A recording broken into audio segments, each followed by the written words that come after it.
আপনারা কেউ চাইলে এখানে লঙ্কা কুচি না ব্যবহার করে লঙ্কা বাটাটাও ব্যবহার করতে পারেন।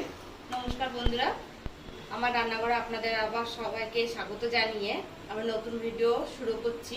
তো আজকে আমি দেখাবো গাঁদাল পাতার বড়া। দেখেই বুঝতে পারছেন গাঁদাল পাতাগুলো।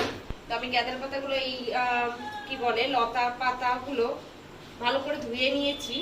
এবার এগুলোকে আমি একটা একটা করে ছাড়িয়ে নেব, বা আপনারা এগুলো আগে ভালো এইভাবে ছাড়িয়ে নিয়ে তারপরে ধুতে পারেন। আমি আগেই ধুয়ে নিয়েছি। এখন এর ডাটা আমি দেব না, শুধু এই পাতা আমি ছাড়িয়ে নিচ্ছি। গাঁদাল পাতার বড়া খেতে কিন্তু খুবই ভালো লাগে। আর আমি আজকে বড়াটা দেখাবো। গাঁদাল পাতা অনেকে খেতে চায় না, কারণ এর একটা গন্ধ আসে, কিন্তু যখন আপনি বড়া করে খাবেন বা বাটা করে খাবেন তখন কিন্তু এই গন্ধটা আসে না। যারা যারা খেয়েছেন এই গাঁদাল পাতার বড়া অবশ্যই আমাকে কমেন্ট করে জানাবেন। আমাদের এই শহরে কিন্তু খুব একটা পাওয়া যায় না গাঁদাল পাতাটা। আমি অনেক কষ্টে জোগাড় করেছি, কারণ অনেক দিন ধরে গাঁদাল পাতা খেতে ইচ্ছা করছিল। যখন পেয়ে গেছি আপনাদের ভাবলাম আপনাদেরকেও ভিডিওটা আমি দেখিয়ে দিই। কয়েকটা উপকরণ দিয়ে এই গাঁদাল পাতার বড়া এত সুন্দর খেতে লাগে। অবশ্য পাতাটা একটুখানি তেতো হয়, কিন্তু খেতে কিন্তু খুবই ভালো। আমি এইভাবে সব পাতাগুলোকে ছাড়িয়ে নেব। দেখুন বন্ধুরা, সব পাতাগুলো আমার ছাড়ানো হয়ে গেছে। এবারে পাতাগুলোকে আমি কুচিয়ে নেব। এই দেখুন সব পাতা আমার কমপ্লিট। এবার এগুলোকে আমি কুচিয়ে নেব। তো দেখুন এবার আমি এগুলোকে কুচিয়ে নেব। আমি এই থালার উপরে কুচাচ্ছি।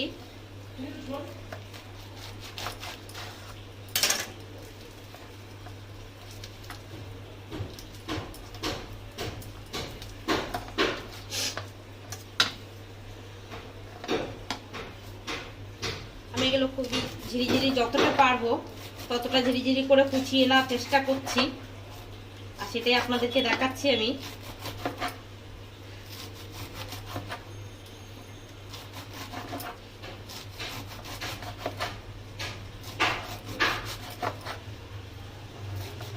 দেখুন বন্ধুরা, আমি এইভাবেই সব পাতাগুলোকে কুচিয়ে নেব। তো আমার কোচানো হয়ে গেছে। আমি অল্প কটাই পাতা পেয়েছি জোগাড় করতে, সেগুলোকেই আপনাদেরকে দেখাচ্ছি। আমার সব পাতাগুলো কোচানো হয়ে গেছে। দেখুন আমি এইভাবে কুচিয়েছি।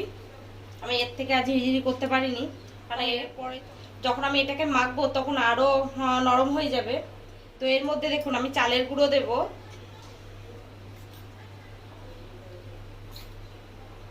আমি এখানে চালের গুঁড়ো 3 চামচ মতন দিয়েছি। আর এখানে আমি লঙ্কা কুচিয়ে রেখেছি, সেগুলোকে দিয়ে দেব। এখানে লবণ দিয়ে দিচ্ছি, আর দেব সামান্য হলুদ। তো এটাকে আমি ভালো করে চটকে মাখিয়ে নেব যতক্ষণ না পাতাগুলো নরম হয়ে যায়। যেহেতু পাতাগুলো আমার এখানে লবণ দেওয়া আছে, লবণ আর চালের গুঁড়ো দিয়েছি, এটাকে দিয়ে আমি ভালো করে মাখতে পারবো। আর লবণ দেওয়া হয়ে গেছে মানে এটা একটু নরম হবেই। যতক্ষণ না নরম হচ্ছে ততক্ষণ আমি মাখতেই থাকবো এটাকে। তো এর মধ্যে আমি আরেক চামচ চালের গুঁড়ো দিয়ে দিচ্ছি, আর দিয়ে দেবো বেসন। বেসন আমি এখানে 2 চামচ ব্যবহার করলাম, যদি লাগে পরে তখন দেব, কারণ আমি বুঝতে পারছি না পাতাটা আমার অল্প হয়ে গেছে। তো চালের গুঁড়ো আরেক চামচ দিলাম। এবার এটাকে মেখে নেব, কারণ এটা আমার হয়ে গেছে। দেখুন আমার মাখা কমপ্লিট। তো এবার আমি বড়া ভাজতে চলে যাচ্ছি। এখানে আমি কড়া বসিয়ে দিয়েছি। দেখুন আমার কড়াও গরম হয়ে গেছে। কড়া আমার গরম হয়ে গেছে। এবার আমি এখানে তেল দিয়ে দিচ্ছি। রাইস ব্র্যান্ড অয়েল ব্যবহার করেছি, সয়াবিন তেলটা ব্যবহার করিনি। দেখুন বন্ধুরা, আমি সবাই এইভাবে দলা পাকি নিয়েছি। দেখে মনে হচ্ছে কালমেঘের পাতার বড়ি দিয়ে রেখেছি। তো তেল আমার গরম হয়ে গেছে। এবার এগুলোকে আমি এক একটা করে, আমাদের বাড়িতে কাজ হচ্ছে, ওর জন্য শব্দ হচ্ছে খুবই, বুঝতেই পাচ্ছেন আপনারা। তো দেখুন আমি গোল গোল করে এটা হাত দিয়ে চ্যাপটা করে নিয়েছি। এবার এগুলোকে তেলে দিয়ে দিচ্ছি। খুবই অল্প হয়ে গেছে আমার বাড়ির লোক বেশি হয়ে গেছে আর এটা কম হয়ে গেছে। কোনো ব্যাপার না, সবাই একটা একটা করে খাবো, আপনাদের তো দিতে পারবো না।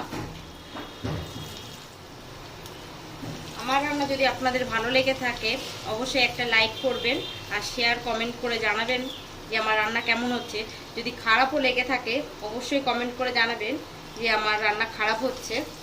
আর যদি ভালো লেগে থাকে অবশ্যই একটা লাইক করে দেবেন। আর যেসব বন্ধুরা আমার রান্না নতুন যারা দেখছেন তাদেরকে বলবো আমার চ্যানেলকে অবশ্যই সাবস্ক্রাইব করে দেবেন। আমি এখানে একটু তেলটা বেশি ব্যবহার করেছি, আপনারা চাইলে অল্প তেলেও করতে পারেন।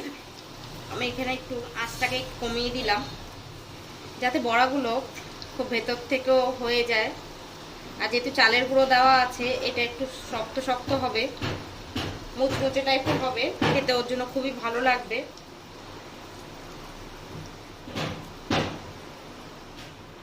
তো আমার সবগুলো দেওয়া হয়ে গেল, এবার একটু আঁচটাকে হালকা করে বাড়িয়ে দিচ্ছি আমি। তো বন্ধুরা এবার আমি বড়াগুলোকে একটু উল্টে পাল্টে নেব। এতক্ষণ সবুজ সবুজ লাগছিল, এইবার কালো কালো লাগছে। গরম ভাতের সাথে এটা খেতে কিন্তু খুবই সুন্দর লাগে খেতে, আর আমি এটা গরম ভাতের সঙ্গেই খাবো। তো এটাকে আমি আরেকটু উল্টে দেব।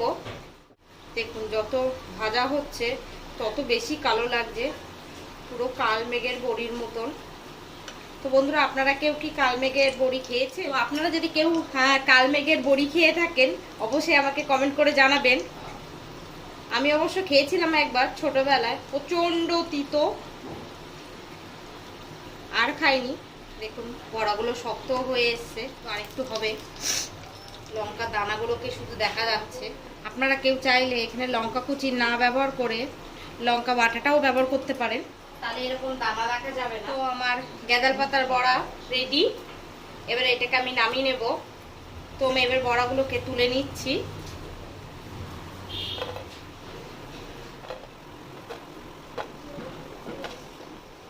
এত মুচমুচে হয়েছে, আপনাদের আমি ঠিক মতন বোঝাতে পারছি কি না, খেতে কিন্তু খুবই মজার লাগবে। তো দেখুন আমার বড়া রেডি।